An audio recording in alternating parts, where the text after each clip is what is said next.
사람들과 한번 인사하겠습니다. 참 잘 오셨습니다.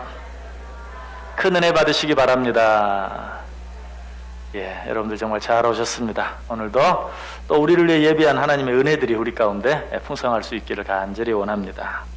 종교 개혁가들에 대해서 생각해 보고 있습니다.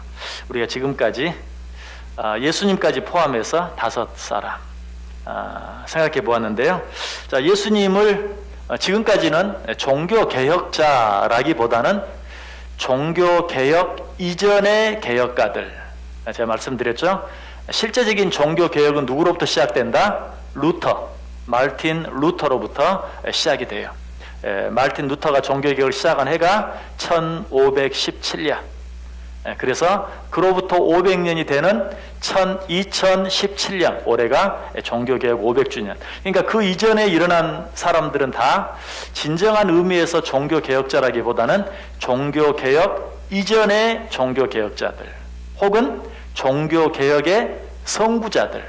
그래서 이제 오늘까지 이 종교개혁 이전의 개혁가들, 종교개혁의 선구자들에 대해서 생각해보고, 다음 주부터 진정한 종교개혁자, 이전에 종교개혁자들은 가짜다 그런 의미가 아니고 그들은 선구자였고 종교개혁을 준비하는 자였다면, 이제 구체적으로 종교개혁을 일으킨 그런 사람, 마르틴 루터, 그리고 칼빈, 쯔빙글리, 이런 사람들에 대해서 우리가 생각해 보도록 하겠어요. 한번 복습해 보죠. 제일 먼저 진정한 종교개혁의 선구자 예수 그리스도시다.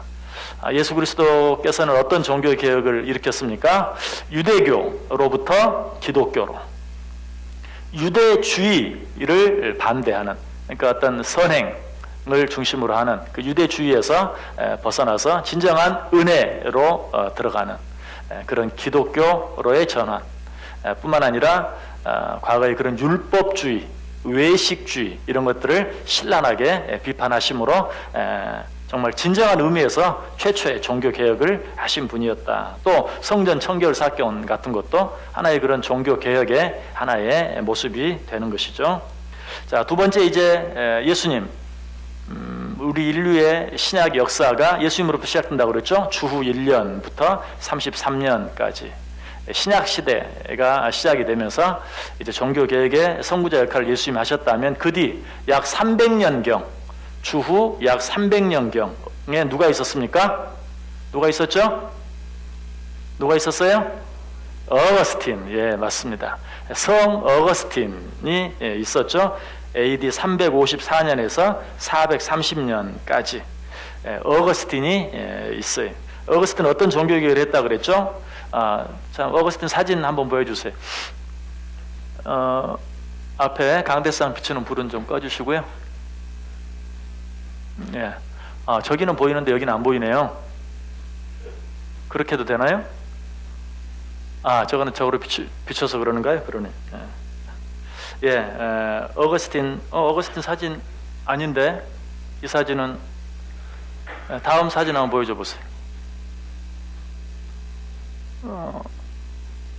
순서가 막 바뀌었나 봐요. 다시 맨 앞으로 한번 가보세요. 아까 그 사진 맨 앞 사진 맞아요? 이 사진은 이제 오늘 우리가 생각해 볼 사진인데,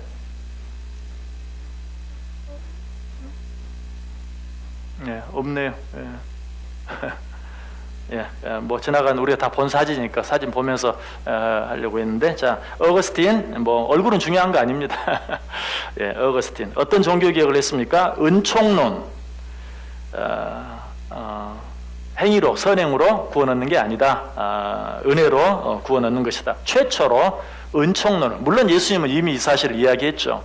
그렇지만 당시 교회가 완전히 그 유대교로부터, 구약으로부터 벗어나지 못하고 있는 가운데서 어거스틴이 그 사실을 교리적으로 주장을 했다는 것입니다. 그리고 자유의지론, 이건 뭐냐? 하나님이 악을 만드신 게 아니다. 하나님은 우리에게 선과 악을 선택할 수 있는, 하나님의 말씀에 순종할 수 있고 거역할 수 있는 자유의지를 주셨다. 그러므로 모든 죄와 악에 대해서는 우리 인간이 책임을 져야 한다. 하나님이 죄를 만들어 놓으신 게 아니다. 여러분, 하나님께서 에덴 동산 중앙에 두 나무를 세우셨죠. 어떤 나무죠? 하나는 선악과 하나는 생명나무. 여러분, 하나님께서 아담과 하와로 말미암아 죄를 짓게 만드신 게 아니에요. 하나님께서는 선악과를 세워놓으시고 아담과 하와에게 스스로 선택할 수 있는 자유의지를 주신 거예요. 쉽게 말하면 하나님을 인간을 만들 때 자기 형상대로 만드셨다 그랬죠.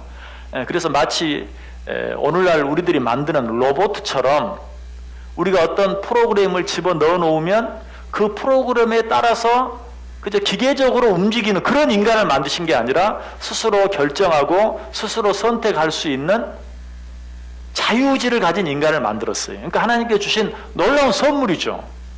그런데 우리가 그 자유의지를 잘못 사용해서 죄를 짓는 것이죠. 근데 당시에 우리가 죄를 지을 수 있는 것은 하나님이 나를 죄를 지을 수 있도록 만들었기 때문에, 뿐만 아니라 하나님이 악을 만드셨기 때문에, 하나님이 만들지 않은 것이 어떻게 우리 가운데 있을 수 있느냐.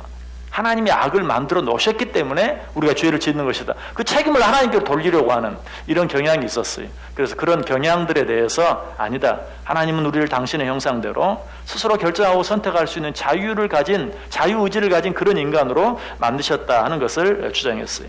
또 가견교회와 불가견교회. 이 가견교회는 어떤 교회라고 그랬죠? 가견교회, 보이는 교회, 볼 수 있는 교회. 예를 들면 신월 중부교회, 가견교회예요, 불가견교회예요? 가견, 볼 수 있는 교회죠. 그래서 교회는 우리가 말하는 이 교회, 신월 중부교회와 같은 가견교회가 있고, 불가견, 볼 수 없는 교회가 있다. 볼 수 없는 교회는 어떤 교회라고 그랬죠? 하나님이 선택한 자들의 모임. 그러니까 여기 있는 이 신월 중부교회와 신월 중부교회 성도된 저와 여러분은 가견교회예요. 그런데 불가견교회는 신월 중부교회 밖에 있어요. 아직 교회 안에 있지 않아요. 그러나 그 가운데 하나님이 선택한 자가 있어요, 없어요? 있죠. 그리고 정말 죄송한 말씀이지만 신월 중부교회 안에 있는 우리들 가운데 하나님이 선택하지 않은 자가 있을 수 있어요, 없어요? 있을 수 있어요. 자, 여러분들 거기에 대해서 또 이럴 때 꼭 자기는 생각 안 하고 아마 그 사람은 아닐 거야. 이렇게 생각하는 사람들이 있어요. 그렇게 생각하지 마세요. 여러분들이 확인하는 건 간단해요. 예수 그리스도를 정말 내 구주로 믿는가? 믿으십니까? 여러분이 아멘 하시는데 그게 거짓말이 아니면 여러분은 불가견 교회가 확실해요. 근데 예수 그리스도를 믿는다고 하지만 난 진짜 모르겠어. 예수 그리스도가 나를 위해 죽으셨어? 난 정말 그게 안 믿어져. 그렇다면은 그건 불확실한 거예요. 앞으로 바뀔 수도 있고 변화될 수도 있지만, 그래서 여러분이 스스로 예수 그리스도를 나의 구주로 믿는가? 내가 그 믿음이 확실히 있다면 나는 가견 교회일 뿐만 아니라 불가견 교회예요. 그래서 이 어거스틴은 가견 교회와 불가견 교회를 나누었다. 이것은 왜 그런 일을 행했냐면, 당시에는 교회 안에, 그러니까 그 당시에는 이제 요즘 표현으로 하면 성당이죠. 성당 안에 들어온 자들만 하나님의 자녀, 밖에 있는 자들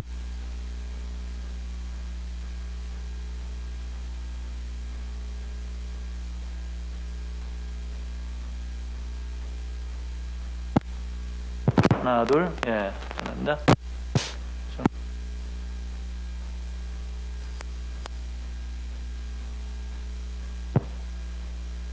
하나 둘, 그래서 이 가견교회와 불가견교회를 가지고 너무 구별을 하고 차별을 하고, 또 선택받은 자들은 마치 그 유대주의자들처럼 선민 의식을 가지고 교만해지고 하는 그런 의식이 너무 팽배해 있기 때문에 이게 아니다. 가견교회와 불가견교회가 있는 것이다 하는 것을 주장했던 것이. 그래서 이 가견교회와 불가견교회를 다른 말로 하면 지상교회와 천상교회, 또 전투적 교회와 승리적 교회. 이 세상에서는 어때요? 우리가 믿음을 갖고 분명 예수를 믿어요. 자, 여러분들 아까 여러분 혹시 우리 가운데도 불가견 교회가 아닌 하나님의 선택받지 않은 자들이 있을 수도 있습니다. 제가 이런 말을 드렸는데, 여러분들 이제 그 말을 듣고 그래 나도 가끔 의심이 될 때가 있어 하면서 좀 걱정이 되는 분들도 있을 수 있어요. 그런데 이 가견 교회라는 말을 다른 말로 뭐라고 하냐면 전투적 교회. 우리가 육신을 가지고 세상을 살아가는 동안은 끊임없이 육과 영이 싸우는 거예요. 육적인 생각과 영적인 생각이 싸워요.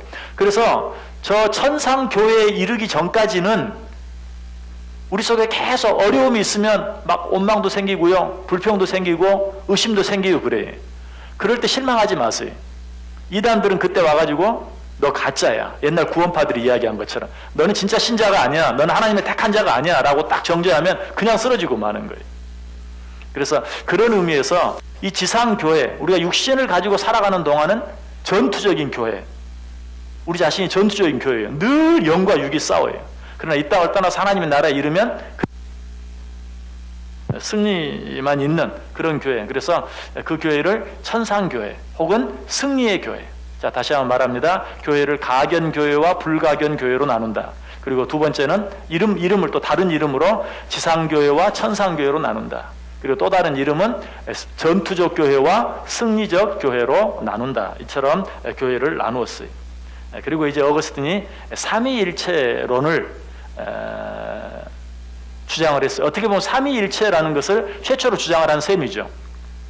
그러나 완벽하게 이렇게 이론적으로 잘 정리한 것은 아니다. 언제 이 삼위일체론이 완전히 정리됐는가? 누구에 의해서? 칼빈에 의해서 가장 명확하게 잘 정리가 돼요. 이제 앞으로 공부하게 될 것이. 자, 이 사람이 예수님 제외하고는 최초의 종교개혁의 선구자였다. 어거스틴이. 두 번째 발도. 어떻게 사진이 이제 나오나요? 아닌데.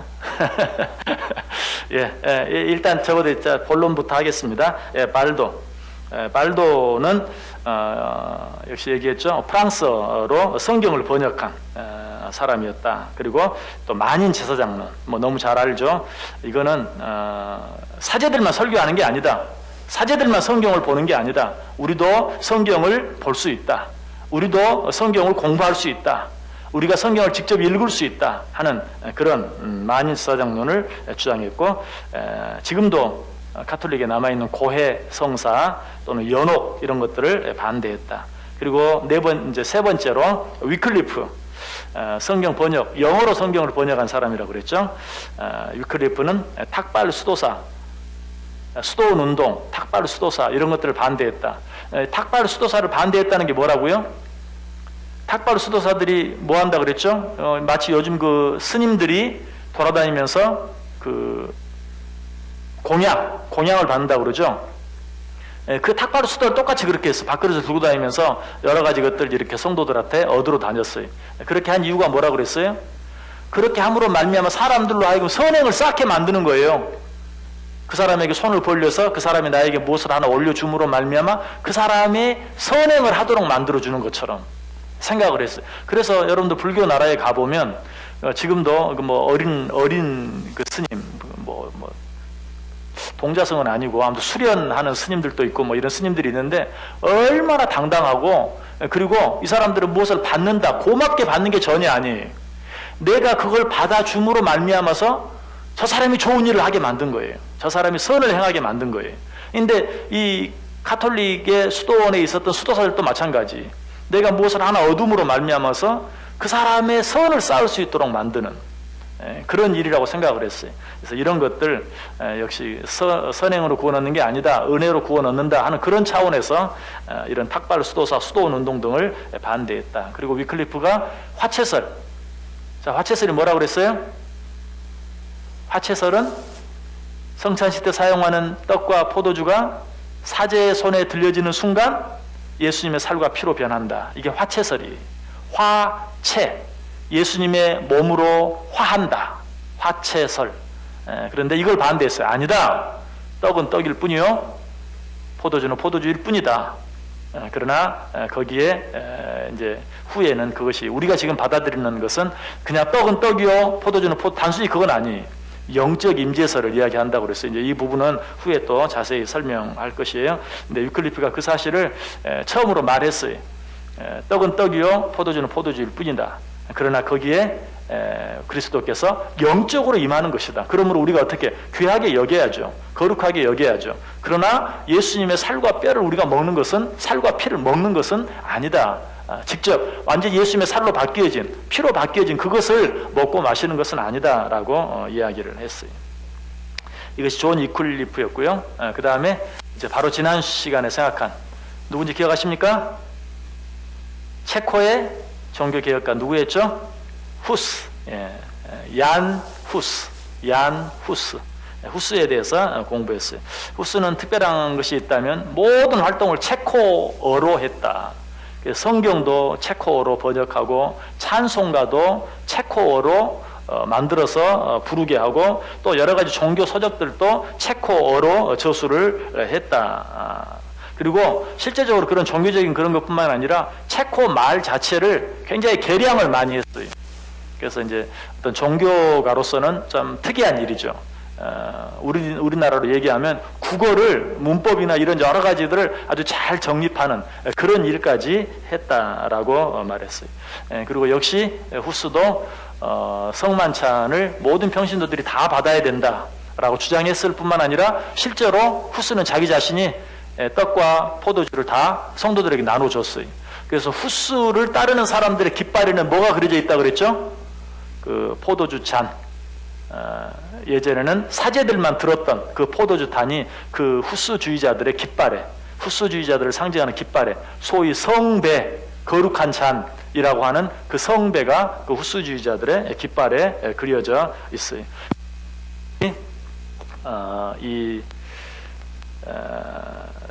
그 성직에 대해서 성경에 나타난 감독, 목사, 집사, 장로 이런 어떤 그런 직제 외에 다른 것들은 다 잘못된 것이다.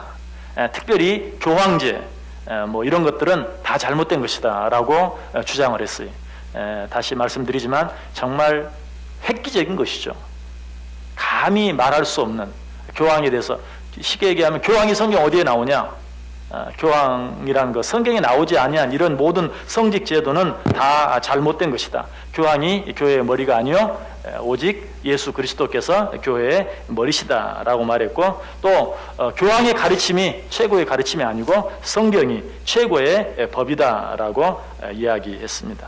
그리고 이전에 그런 종교개혁의 선구자들처럼 성직 매매, 면죄부 판매, 고해 성사 이런 것들을 역시 반대했어요. 자, 이상이 이제 지금까지 생각해 본 종교개혁의 선구자들, 예수님까지 포함하면 5사람, 그리고 예수님을 빼면 4사람에 대해서 우리가 생각해 보았습니다.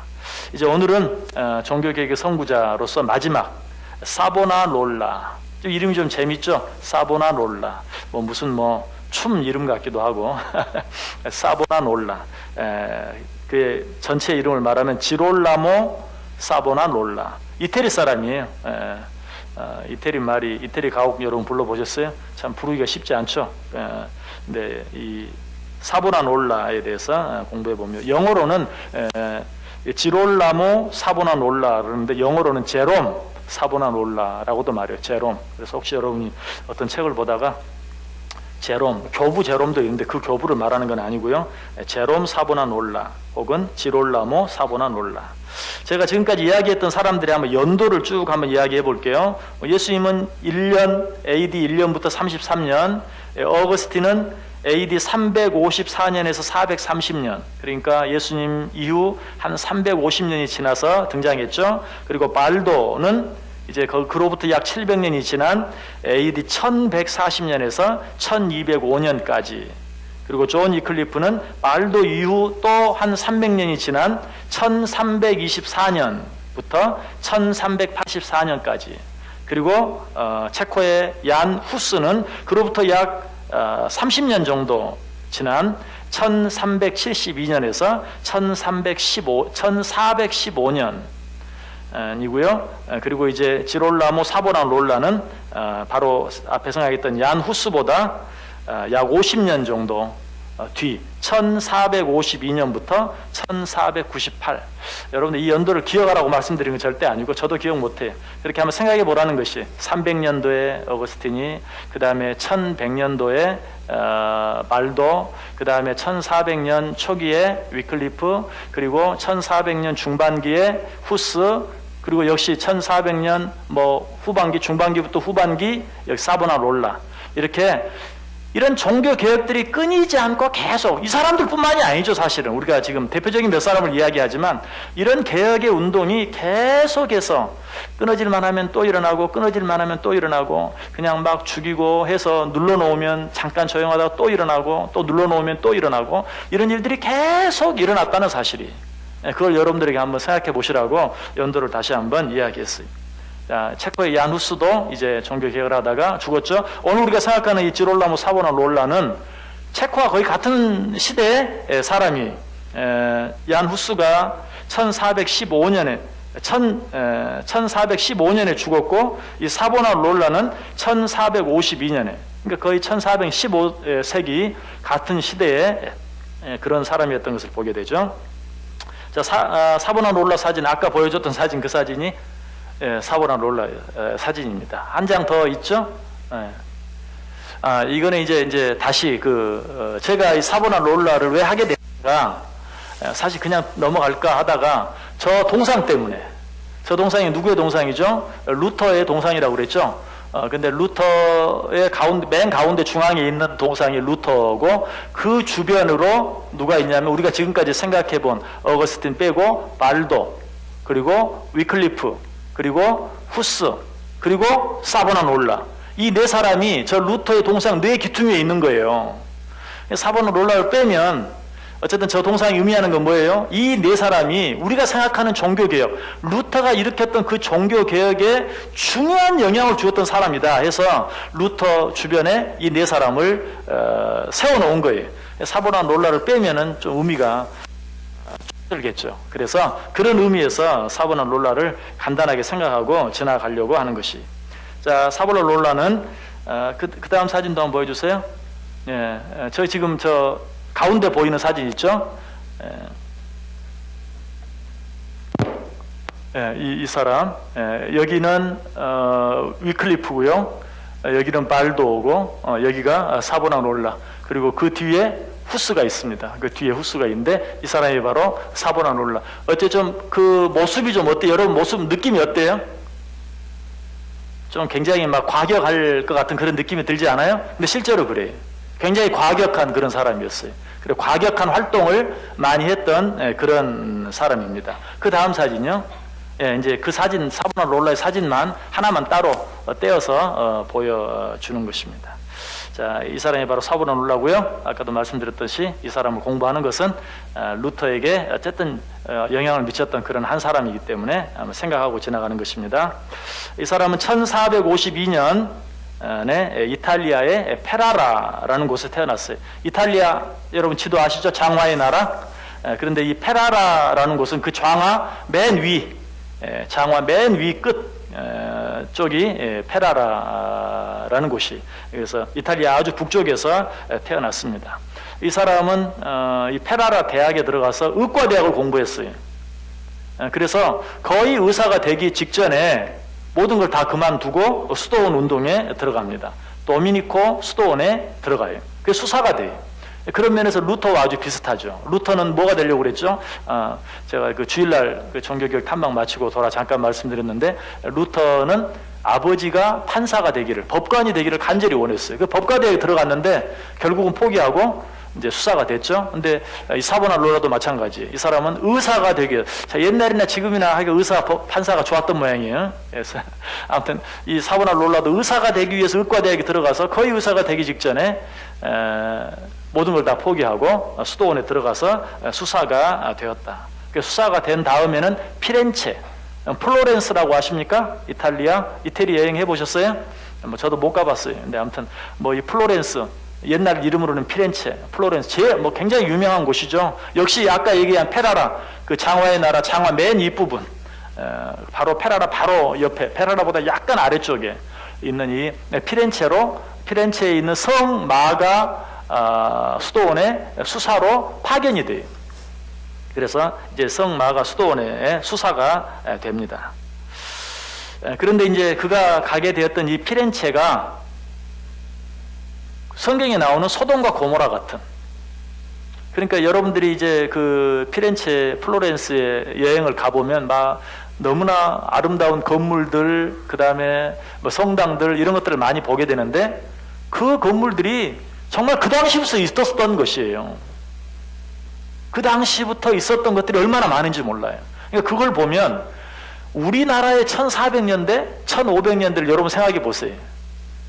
뭐 생각도 할 수 없죠. 생각도 할 수 없죠. 그런데 그곳은 1400년대, 500년대부터 지금 있는 성당이 그때부터 있었고 어떤 성당은 그때부터 지어지기 시작한 성당이 지금까지 지어지고 아직도 다 완공되지 못한 성당도 있고 정말 뭐 어마어마해. 그러니까 그 당시에 얼마나 앞서갔는가. 근데 그냥 그렇게 앞서가기만 하면 좋은데 그와 더불어서 항상 그처럼 번성되는 것은 뭐예요? 죄가 만연하죠. 그래서 당시 플로렌스 지방, 피렌체 지방은 아주 소돔과 고모라 같은 그런 죄가 만연해 있는 이 사보나놀라가 종교 개혁을 했다 했는데 제가 아까 그랬죠. 하고 지나갈까 하지 말까 여러분 고민했다고 그랬는데 그런 이유가 있어요. 어떤 사람은 사보나놀라를 종교 개혁자로 취급을 안 해. 왜 그러냐면 그는 하나의 정치가였다. 정치적으로 세상을 바꿔보려고 한 사람이었다 라고 말하는 사람이 있어요. 그리고 또 한 사람은 그는 그냥 단순히 도덕적으로 윤리적으로 세상을 개혁하려고 한 사람이었지 어떤 성경의 교리를 바로잡으려고 하는 사람은 아니었다. 그래서 그 사람은 진정한 의미에서 종교 개혁가라고 말할 수 없다라고 말하는 사람들이 있어.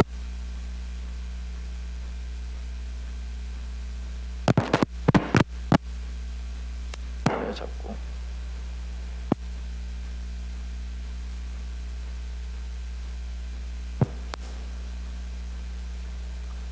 하나 둘 예. 그래서 뭐 저도 뭐 시간이 없으면 그냥 지나갈까라고 했는데 저 동상 때문에 하게 됐다라고 했는데 뭐 그 평가는 사람에 다르지만 종교 개혁가인 것만큼은 종교 개혁의 방향이 이게 여기에서 그러는 건지 짝에서 그러는 건지 위에서 좀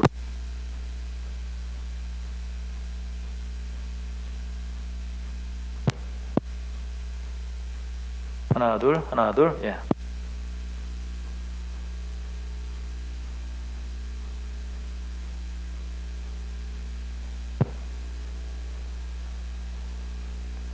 하나 둘 예.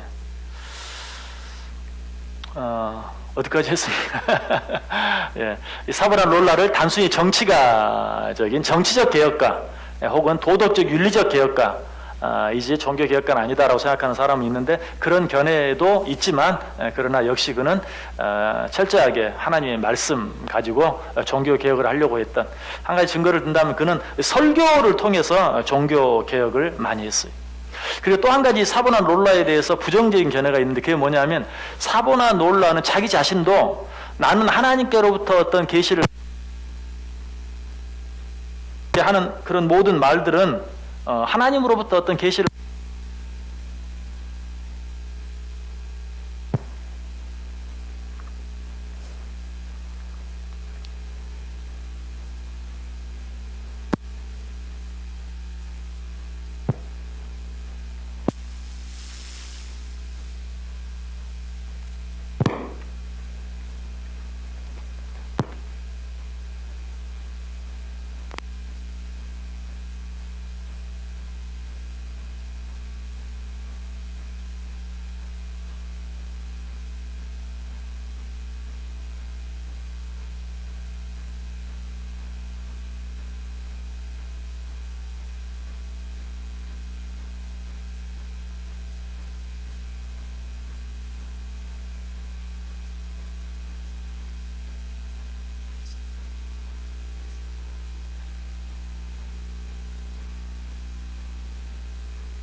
길동무, 수사학이라는 길동무가 나를 유혹했다. 그런데 나는 그들을 거절하고 신앙과 단순함과 기도와 인내라는 길동무를 선택했다.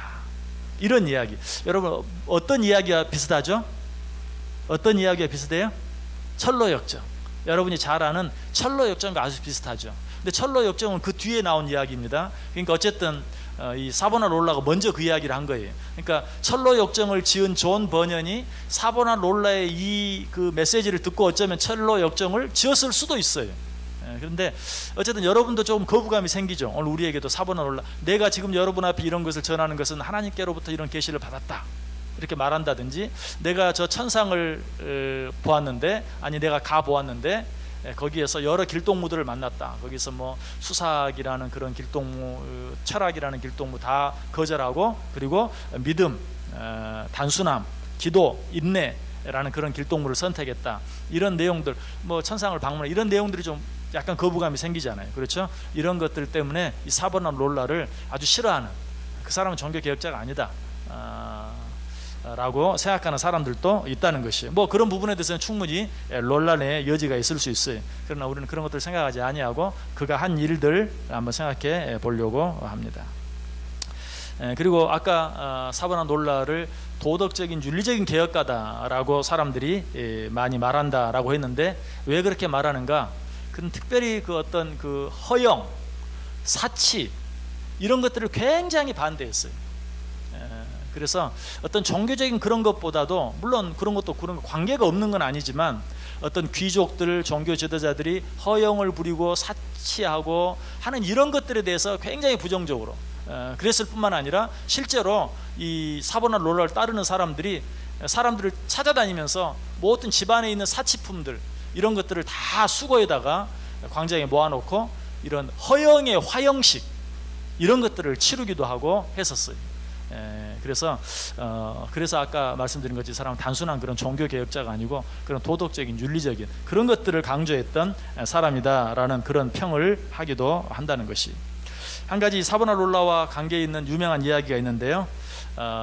로렌조 데 메디치, 혹시 여러분 아마 뭐 영화 같은 걸 통해서 메디치 가문을 들어보았을지 몰라요. 이탈리아의 아주 유명한 가문이에요. 이 로렌조 데 메디치 가문. 이 아까 말한 피렌체, 플로렌스, 이 메디치는 이 플로렌스 도시 전체를 개인적으로 소유하고 있는 사람, 그만큼 힘이 있는 사람이에요. 그래서 이 사보나 롤라가 있었던 성 마가 수도원이 이 메디치가 전적으로 후원하고 지원하는 수도원이었어요. 그런데 후에 이 사보나 롤라가 이 성 마가 수도원의 원장이 됩니다. 그래서 사람들이 이 사보나 롤라를 쿡쿡 찌르면서 이제 원장이 되었으니까 메디치를 찾아가서 감사의 인사를 하는 게 상례입니다, 이렇게 이야기를 했어요. 그때 사보나 롤라는, 내가 이곳의 수도원 원장이 된 것은 메디치가 나를 수도원 원장으로 만들어준 게 아니고 하나님의 은혜로 말미암아 된 것이다 하고 메디치를 찾아가지 않았다는 거죠. 글쎄요, 뭐 여러분들이 이거 들은 여러분 표정을 보니까 전혀 감동이 없는 것 같아요. 당연하지. 그러나 그 당시에는 절대 당연한 게 아니에요. 이거는 정말 목숨을 내걸고 하는 거예요. 실제로 그 일로 인해서 그 전까지만 해도 그가 수도원 원장까지 됐으니까 메디치가 전적으로 후원했다는 거 아니에요. 어쨌든 반대하지 않았다는 거 아니에요. 그런데 그 뒤로 이 메디치, 그처럼 힘이 있는 메디치와 정적이 돼요. 자, 사진이 지금 몇 장 넘어가 버린 것 같네요. 한번 그 다음 사진 한번 보여줘 보세요. 예. 피렌체 사진 몇 장 넣었는데요. 저 피렌체입니다. 자, 다음. 저 여러분 잘 아시죠? 피렌체 두오모 성당, 아주 유명한 성당이죠. 두오모 성당의 가운데 불쑥 보이고 피렌체 도시. 또 그 다음 사진이요. 자, 이 사람이 메디치입니다.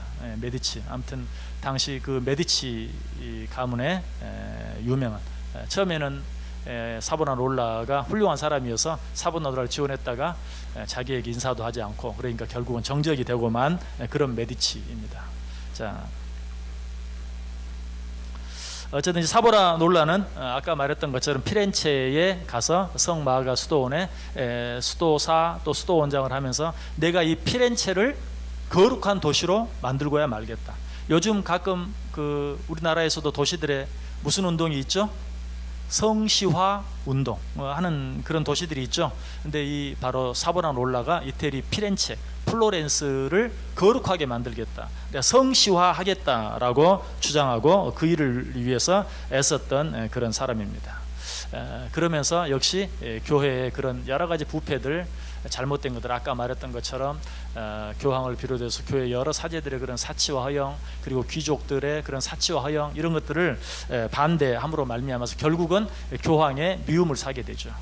특별히 알렉산더 6세, 교황 알렉산더 6세의 미움을 받게 됩니다. 그래서 이 교황 알렉산더 6세가 1495년에 이 사보나롤라를 로마로 소환합니다. 너 올라와 하고 로마로 소환해요. 그러나 여기도 응하지 않습니다. 교황이 부르는데 사제로서 이 교황이 부름에 내가 건강이 좋지 않아서 가지 못하겠습니다. 건강상의 이유를 들면서 가지 않았어요. 그래서 교황이 그에게 그러면 너의 설교권을 박탈한다. 너는 어디에서도 설교하지 말라. 설교를 하지 못하게 해요. 그래서 한 5, 6개월 동안 설교를 하지 않았어요. 그러나 교회에서 다시 사순절 기간에 설교해달라고 하니까 또 부탁하니까 전혀 두려워하지 않고 가서 설교를 했는데 그때는 신랄하게 교황을 아주 비판하는, 특별히 교황도 사람이다. 교황도 오류를 범할 수 있다. 지금도 가톨릭이 주장하는 중요한 교리 가운데 하나가 뭐라고요? 교황 무오설. 교황은 실수가 없다. 교황은 인간이 아니에요. 교황의 가르침은 성경보다 위에 있어요. 교황 무오설. 그런데 이미 그 당시에 사보나롤라가 교황도 오류를 저지를 수 있다. 교황도 실수할 수 있다. 교황도 사람이다 하는 것을 주장했다는 것이. 자, 성경 한번 찾아보세요. 아모스 4장 1절. 아모스 4장 1절. 구약 성경 아모스 4장 1절.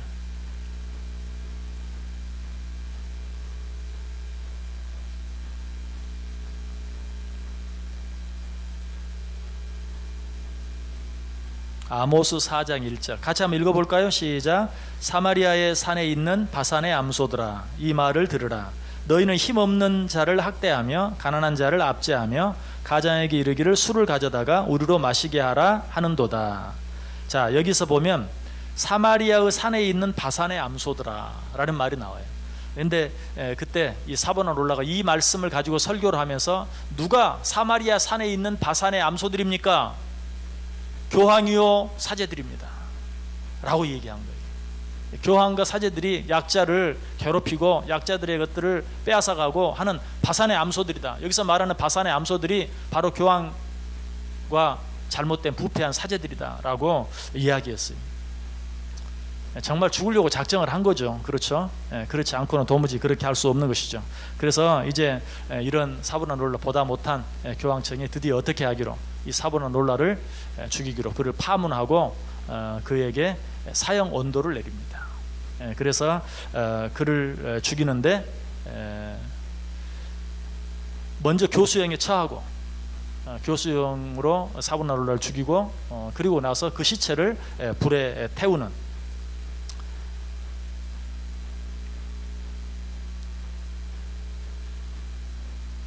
왜 그랬냐면은 그 뒤에 사진이 있는데 먼저 그 앞에 다른 것들 좀 잠깐 더 보고 자죠. 사보나롤라가 그렇게까지 말할 수밖에 없었던 이유가 뭔가? 아까 사보나롤라 당시에 교황이 누구였다고 그랬어요? 알렉산더 6세. 그 사진 한번 보여주실래요? 다음 사진. 이 사람이 바로 알렉산더 6세입니다. 교황 알렉산더 6세. 그런데 이 알렉산더 6세는 정부를 여러 데리고 있었어요. 그리고 그 사이에서 태어난 자녀만 공식적으로 6명, 비공식적으로는 훨씬 더 많을 것이라고. 자, 그 다음 사진 보여줘 보세요. 이 알렉산더 6세의 정부였어요. 만노차라는 그런 정부였고요. 또 그 다음 사진, 이 사람은 줄리아 파르네세라는, 이렇게 아주 공공연히 결혼도 할 수 없는 성직자가, 그것도 일반 성직자도 아니고 교황이 이런 정부들을 데리고 있었고, 그리고 거기에서 여러 자녀들이 있었어요.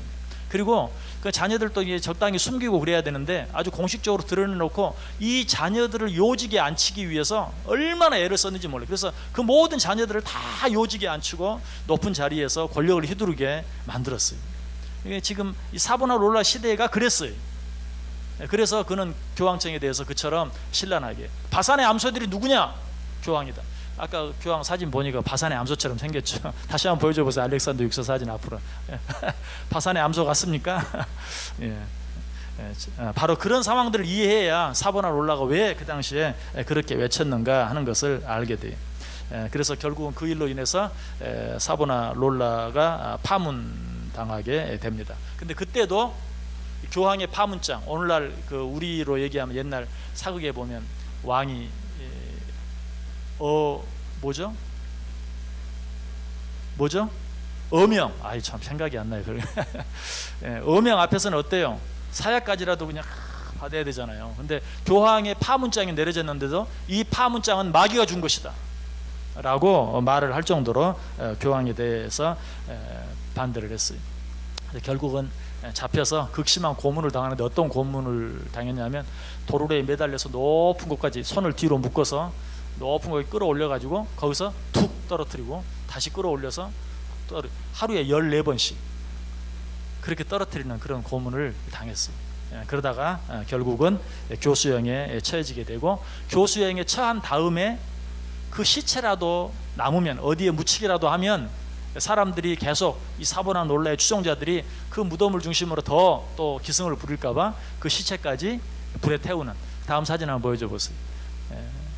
역시 그 화형 당하는 그 모습을 뭐 잘 보이진 않죠. 저 안 가운데 저 화형장이 있는데 그 죽은 교수형으로 죽인 다음에 그 시체를 불에 태우는, 화형을 시키는. 그래서 저 이탈리아 피렌체의 또 유명한 그 아르노 강에 그 시체를 재로 만들어서 뿌립니다. 그 다음 사진 보여줘 보세요. 저 아르노 강입니다. 여러분 한번 가시면 저 강에, 저 아르노 강에 사보나롤라의 시체가 뿌려졌구나. 몇 장 더요? 너무나 아름답죠. 그러나 저 강에는 그런 아픈, 우리 기독교의 그런 아픈 그런 것, 이야기들이 숨어 있습니다. 한 장 더요? 됐습니다. 그래서 그 얼마 전에 류사오보가 죽었죠. 중국의 류사오보, 중국 인권운동가, 그리고 노벨 평화상 받았던 류사오보가 감옥에서, 간암으로 감옥에서 있다가 거의 죽게 되니까 이제 나오긴 했는데 죽었어요. 죽었는데 어떻게 됐죠? 뉴스 안 보셨습니까? 그냥 화장해가지고 그 바다에, 강도 아니고 바다에 그 시체를, 가루를 다 뿌리게 했죠. 왜 그랬습니까? 이 반체제, 이제 정말 이 중국의 인권 운동가인데 류사오보가 만약에 무덤이라도 만들어지면 그것이 뭐가 돼요? 그 반체제 인사들의 성지가 되는 거예요. 그러니까 그런 일을 없애려고 그냥 죽자마자 화장시켜가지고 강물도 아니고 바다에다 뿌리게 만들었어요. 똑같은 거예요. 왜 사보나롤라를 교수형으로 죽였는데 또 화형을 처하게 하느냐? 화형에 처하게 해서 그 시체를 재로 만들어서 물에 뿌림으로만 흔적을 없애요. 그렇게까지 했는데도 사보나롤라를 따르는 많은 사람들이 사보나롤라의 여러 많은 유물들, 기념될 만한 그런 것들을 간직하고 지금까지도 이 사보나롤라를 생각하면서 역시 그의 어떤 정신, 그의 어떤 신앙을 따르려고 하는 그런 무리들이 많이 있다. 그리고 로마 가톨릭 안에서도 지금도 사보나롤라를 성인으로 추대해야 된다 하는 그런 그 주장이 지금도 간헐적으로 계속 일어나고 있어요. 그러니까 사보나롤라를 성인으로 만들어야 된다. 근데 아마 그런 일은 절대 일어나지 않을 거예요. 왜? 교황이 없어지지 않는 한, 교황제가 없어지지 않는 한, 그리고 최소한 교황 무호설이 없어지지 않는 한 사보나롤라를 성인으로 만들 수는 없는 거죠. 왜? 사보나롤라 많은 것보다도 교황의 무호성, 교황의 오류를 주장했기 때문에. 자, 이렇게 해서 이제 사보나롤라의 삶이 끝나게 되는데, 마지막 사진 한번 보여줘. 저게 이제 그 피렌체 시청 앞에 있는 그 사보나롤라가 화형당한 자리에 남아 있는, 화형당한 자리의 표식입니다. 지금도 저것이 남아 있습니다. 그래서 이 가톨릭의 중요한 교리 가운데 하나인 교황 무호, 아까 말했던 아마 알렉산더 6세의 이야기는 여러분에게도 아마 충격적이었을 거예요. 분명 그런, 그러니까 너무나도 객관적으로 실수하고 잘못한 교황이 있잖아요. 뭐 다른 모든 걸 다 감춘다 하더라도, 그러면 어때요? 최소한 교황 무호, 교황은 오류가 없다, 교황은 실수가 없다 하는 것만큼은 폐지해야 되잖아요. 근데 여전히 지금도 교황 무호를 주장하고 있어요. 이것이 정말 종교 개혁을 일으킬 수밖에 없었던, 이제 이런 것들이 바로 루터가 그 비텐베르크 성 교회 안에 95개조 조항문을 붙이고 종교 개혁을 일으킬 수밖에 없었던 당시의 상황이다. 그러나 이 루터가 그런 일을 행할 수 있었던 것도 루터만 훌륭해서가 아니라 바로 아까 제가 말씀드렸죠. 이미 300년대부터 또 1100년대, 1300년대, 1400년대 계속해서 어거스틴에 의해서 또 발도에 의해서 또 위클리프에 의해서 그리고 후스에 의해서 그리고 사보나 롤라에 의해서 이런 운동들이 계속 있었고 교황청과의 또 기존 교회와의 그런 어떤 개혁의 운동 이런 것들이 있었기에 비로소 마르틴 루터가 그와 같은 일을 할 수 있었다 하는 것을 여러분들이 꼭 기억할 수 있기를 바래요.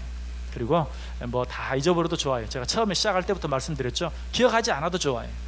어떤 과정을 거쳐서 우리가 이 교회에 있게 되었는가 하는 것들을 생각해 보면 돼요. 자, 마지막 우리 종교개혁의 큰 세 가지 기치. 자, 다시 한번 읽습니다. 솔라 그라티아. 무슨 뜻이죠? 오직 은혜. 솔라 피데. 오직 믿음. 솔라 스크립투라. 자, 따라서 한번 해봅시다. 솔라 그라티아. 오직 은혜. 솔라 피데. 오직 믿음. 솔라 스크립투라. 오직 성경. 여러분 이 사실 꼭 기억하시고 정말 이 일을 위해서 얼마나 많은 믿음의 선배들이 피를 흘렸는가, 얼마나 많은 사람들이 죽음을 당했는가 라는 걸 생각하면서 이 사실을 붙들기 위해서 애쓸 수 있기를 바랍니다. 자, 한번 제가 기도하겠습니다. 하나님 감사합니다. 오늘도 우리 위대한 믿음의 선배, 종교개혁의 선구자 사보나 롤라에 대해서 생각해 보게 하시니 감사합니다. 우리는 얼마나 편하게 신앙생활을 하고 있는지요. 하나님, 우리에게 주신 은혜가 얼마나 큰지를 기억하며 믿음의 선배들이 남긴 신앙의 유산을 잘 이어받아 우리 하나님을 더 잘 섬겨 드릴 수 있는, 우리 하나님의 나라를 더 아름답게 확장할 수 있는 우리 모두 되게 해 주옵소서. 내 안에 먼저 종교개혁이 일어나게 하시고 우리 교회 안에 종교개혁이 일어나게 하시고 한국 교회 안에 또 다른 종교개혁이 있게 하시고 세계 교회 안에 종교개혁이 일어나서 이 땅의 모든 교회들을 통하여 우리 하나님을 기쁘시게 하고 우리 하나님을 영광스럽게 할 수 있는 우리 모두 되게 해 주옵소서. 예수님의 이름으로 기도드리옵나이다. 아멘. 하늘에 계신 우리 아버지